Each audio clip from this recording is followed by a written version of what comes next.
رمضان المبارک اسلامی تقویم کا 9واں مہینہ ہے۔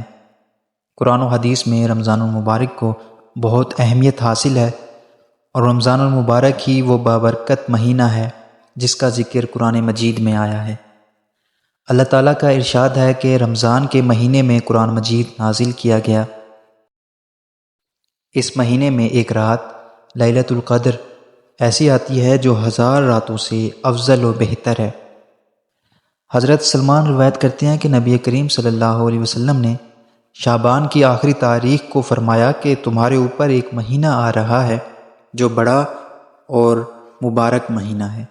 اس میں ایک رات ہے جو ہزاروں مہینوں سے بڑھ کر ہے۔